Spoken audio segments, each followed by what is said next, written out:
By the 1930s, more than 90% of city dwellers were able to enjoy the advantages of electricity, bringing appliances, high-quality lighting, and running water into their homes. However, during that same decade, it was an entirely different story in rural America, where 90% of the population was still left in the dark.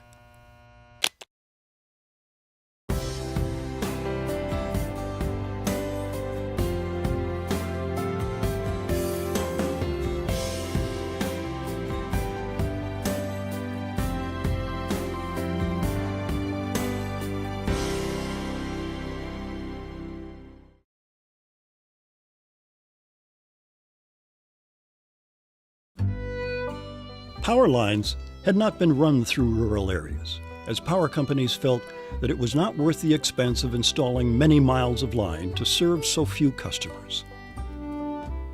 As a result, rural residents' lives remained unnecessarily challenging due to a lack of electricity.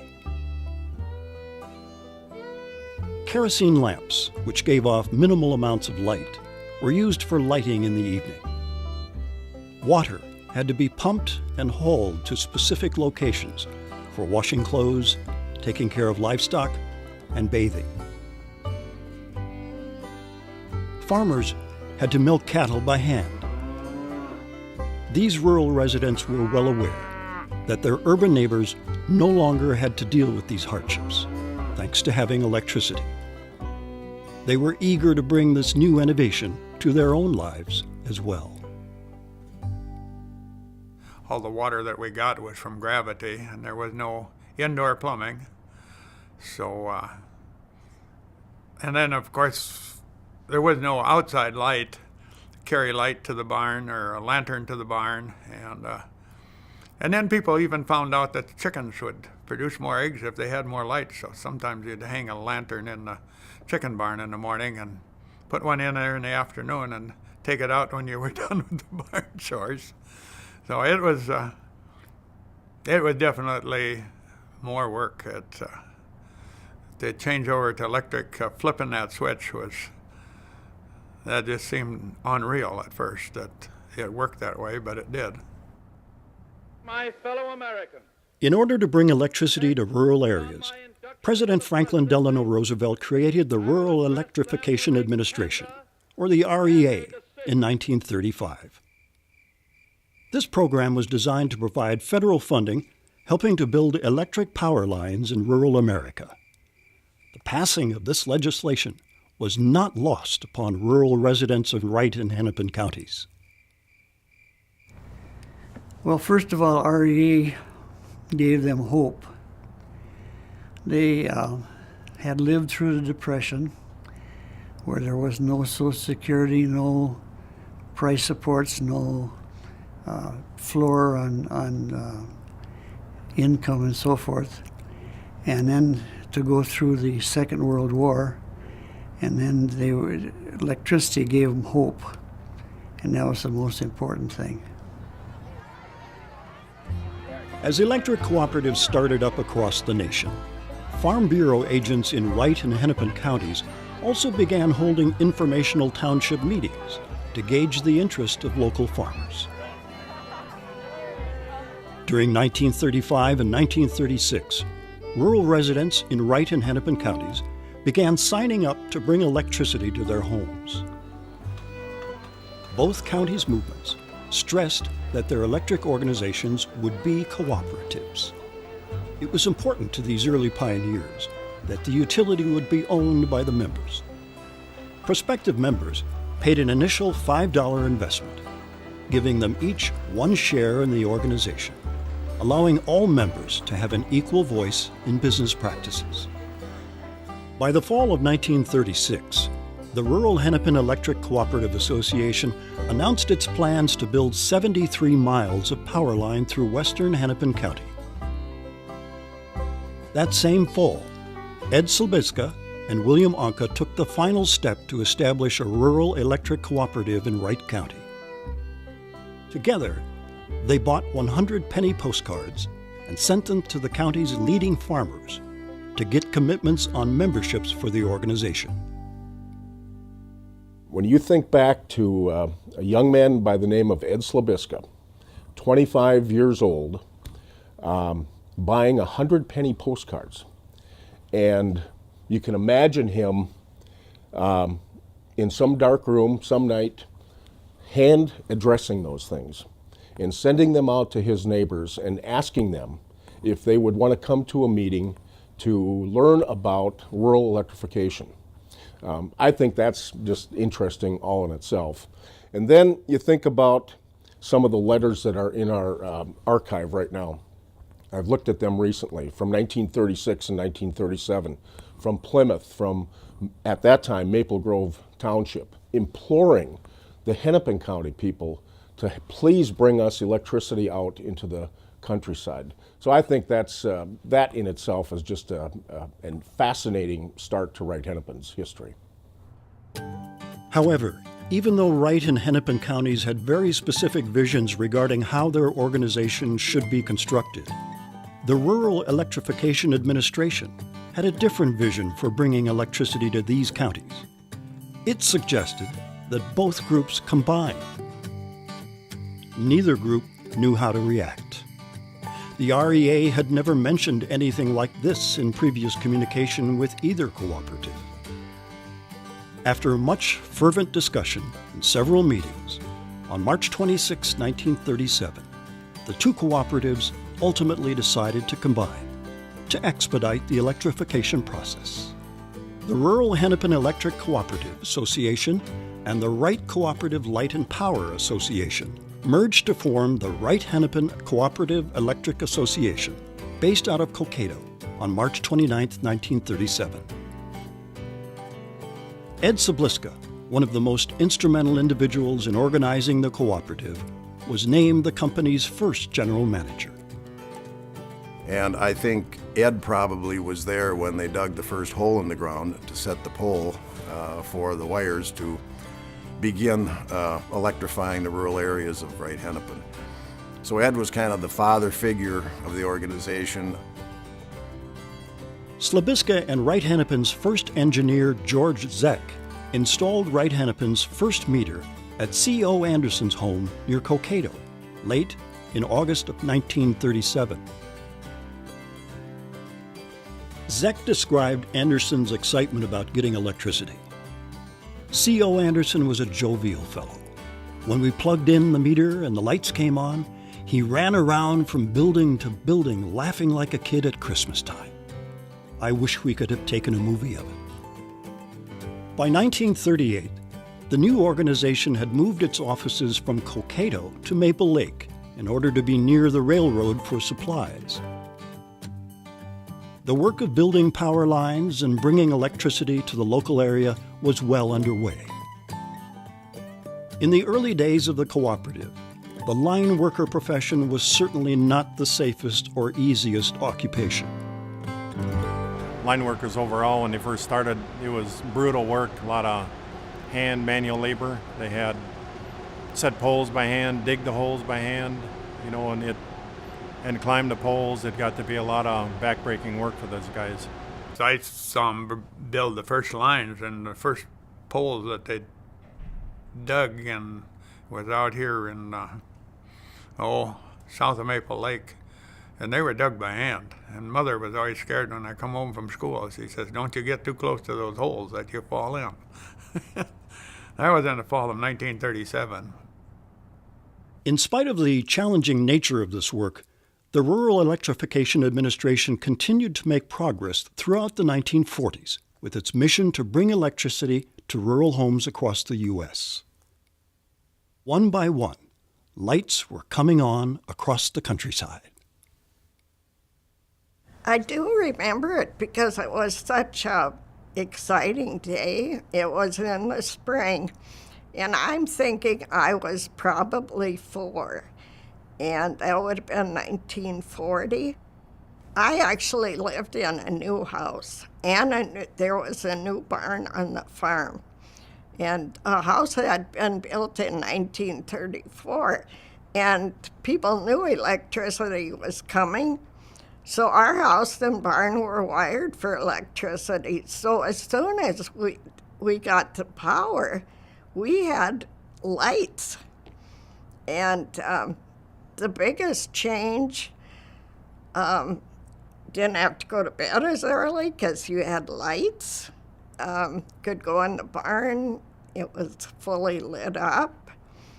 And it also helped my mother. We had an old kerosene stove, and she'd have to run down the basement and pump it up. Well, after we got electricity, she could get an electric stove, and we didn't have a refrigerator. We only used an ice box in the summer.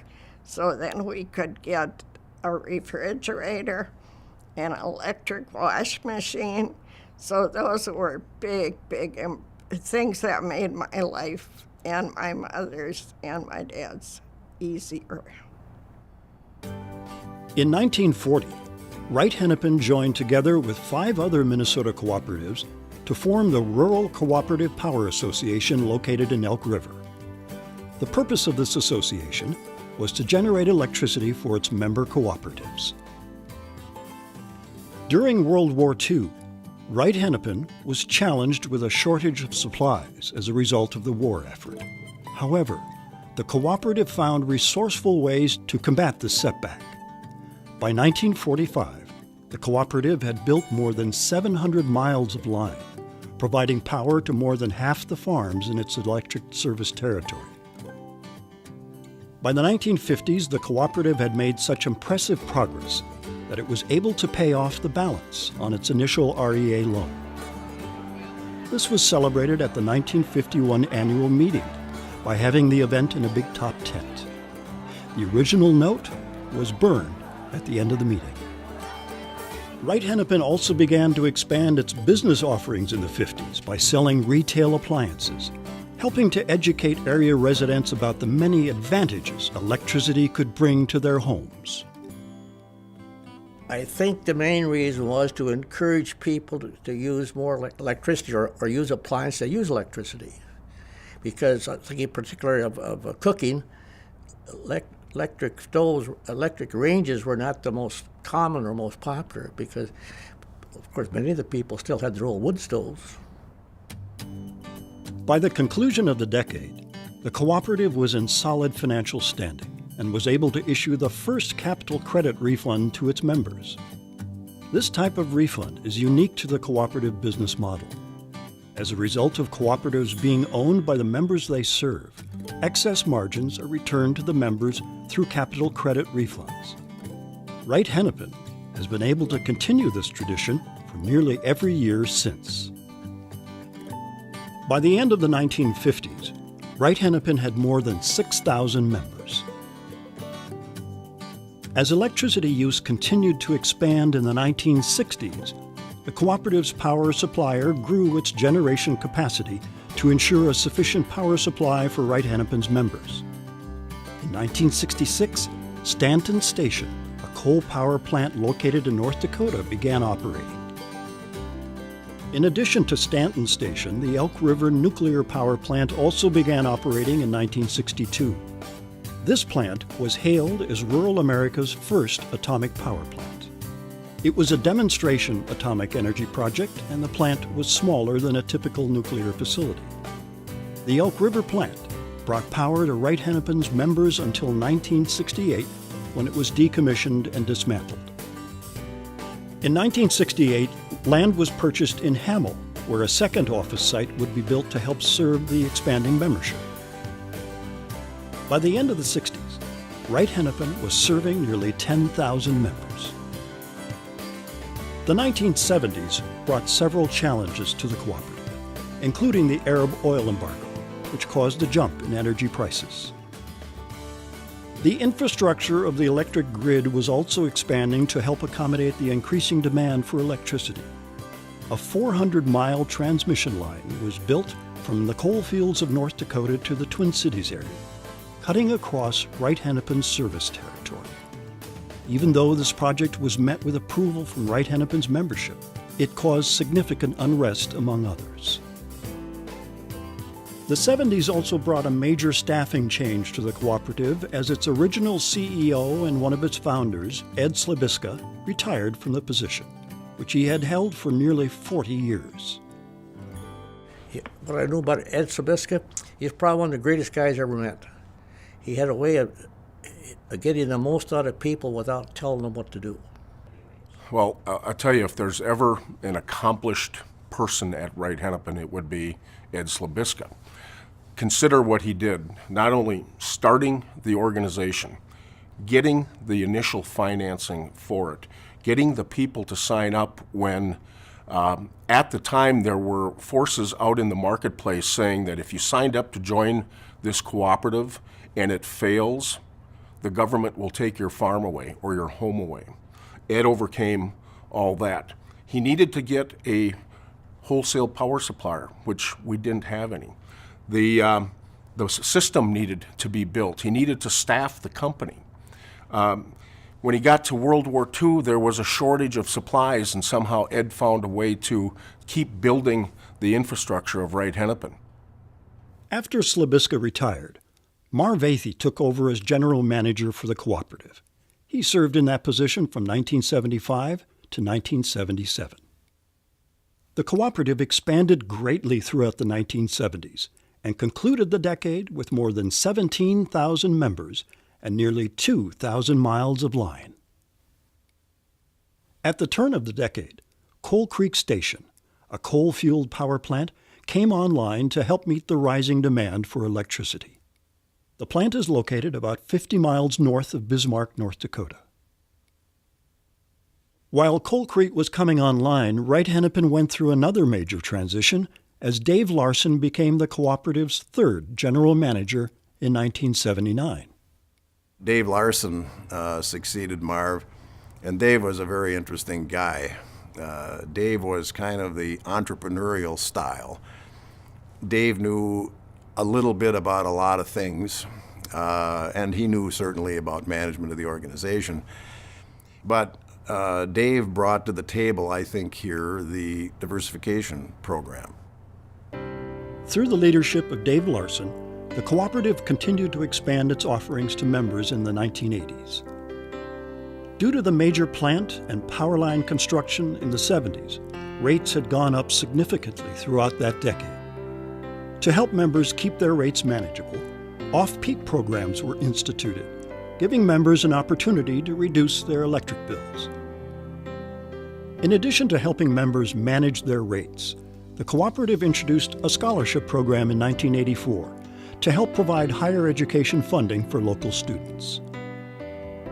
In 1989, Wright-Hennepin began its first diversified business. WH Security was launched to provide members with local home security services, while the profits from this company were used to help offset the cost of members' electric rates. In terms of what diversification has meant to Wright-Hennepin, I think it's meant a lot. In addition to offering members additional services besides the purchase of electricity, it's also enabled the organization to provide a base for sharing expenses with the diversified entities. As Wright-Hennepin entered the 90s, the cooperative began enhancing its technological capabilities to improve its operating efficiency and power reliability. Among these changes was the creation of an innovative product called MeterMinder, which was launched in 1991 in partnership with security product manufacturer ITI. This product was able to perform automatic meter reading, automatic outage reporting, 60-day usage reports, and housed the central processing unit for a monitored security system. Wright-Hennepin's headquarters was relocated to its present location in Rockford in 1994. This provided a central location and operational efficiency for the cooperative's office in the service territory. The 90s also marked the beginning of Wright-Hennepin's philanthropic contribution programs, such as Operation Roundup, which provides funding to local charitable organizations.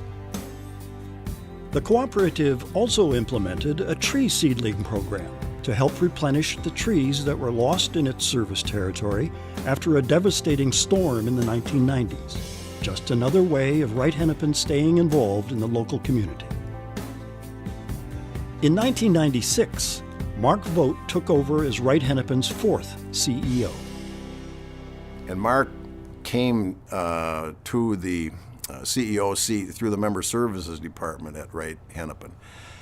So Mark is well versed in what it takes to serve the members, and the things that Mark has initiated during his tenure, which are in many areas, but it's particularly impressive, I think, in terms of the member service programs that Mark has brought to Wright-Hennepin. His efforts in metering, how members can read their own meters to see what electrical consumption is, the ability to maybe invest in solar energy on a limited basis, wind energy, all of the things that emphasize renewable energy and conservation has made Wright-Hennepin a regional, if not national, leader among rural electric cooperatives in member services. The cooperative wrapped up the 1990s and moved into the new millennium in strong financial condition, with electric rates that were well below the state and national averages. The membership continued to grow and passed the 30,000 mark in the year 2000. The millennium also brought with it many new state and national mandates designed to improve the environment. These mandates are having a dramatic effect on what resources we use to generate power. These will transition our main source of power, which in the past was primarily made up of fossil fuels, to renewable sources like wind and solar energy.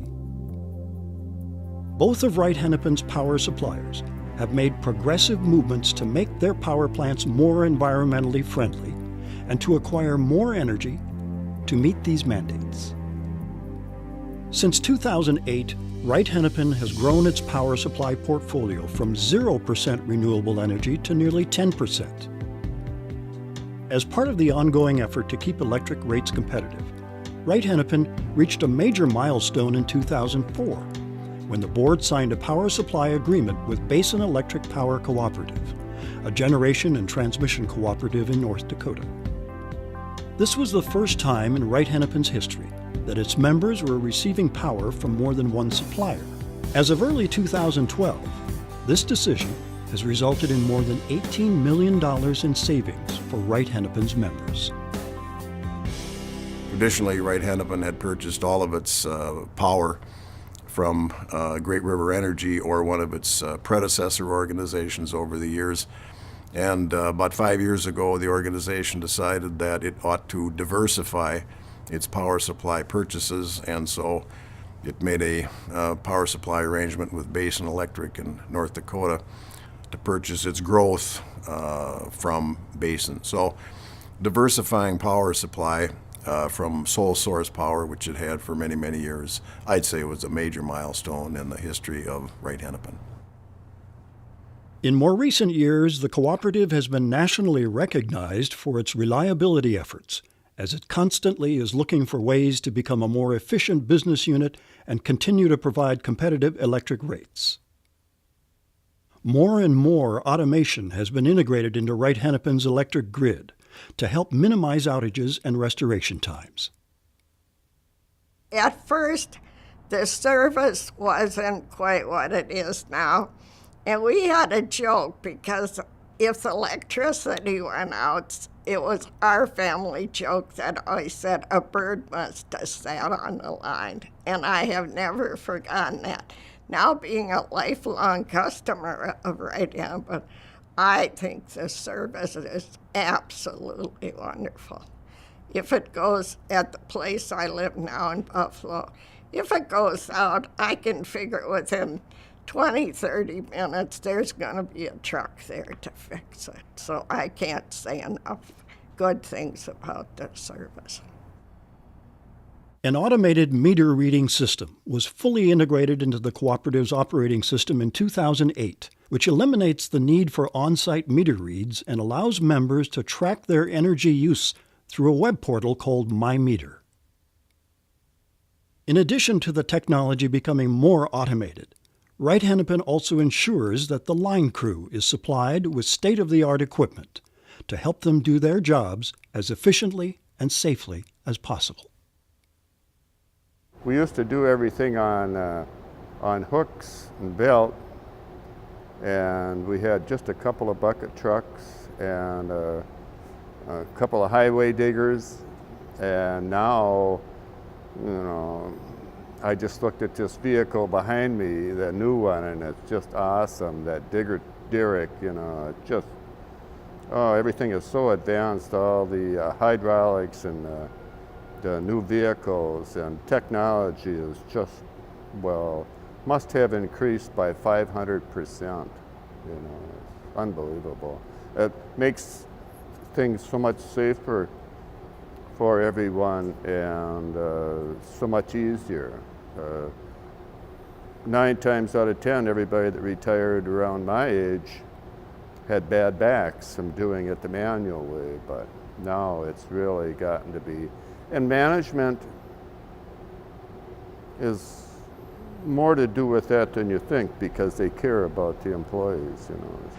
The line worker profession has changed through the computers. The equipment is a whole lot better for doing hot work.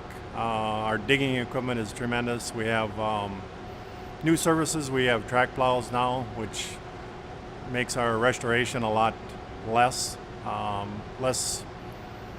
damage to homeowners' properties. Although Wright-Hennepin believes that its many technological advancements have greatly contributed to its outstanding reliability, the cooperative also recognizes that the hard work and dedication of our line crews plays a major role in the cooperative's impressive reliability statistics and make up the backbone of the company. In an effort to maintain its competitive rates, Wright-Hennepin has created a number of subsidiary businesses over the years. In addition to WH Security, these include HeatMyFloors.com, WH International Response Center, WH Services, and WH Generation. These subsidiaries provide products and services to homeowners and businesses in the local area. The WH International Response Center currently provides home security monitoring services to security dealers in 28 states and 3 Canadian provinces. All of these businesses are operated under the WH Holding umbrella. Wright-Hennepin's strategic business decisions have paid off, as the cooperative continues to provide very competitive rates compared to other local utilities in the area. The REA program began with a dream of bringing light to a dark rural countryside, and FDR's signature on a bill. Today, electric cooperatives serve 25% of the population and make up 43% of the electric lines across the United States. From Wright-Hennepin's humble beginnings of bringing power to C.O. Anderson, who was awestruck by what electricity can do, the cooperative has grown to almost 40,000 members and has more than 60,000 meters on nearly 4,000 miles of line.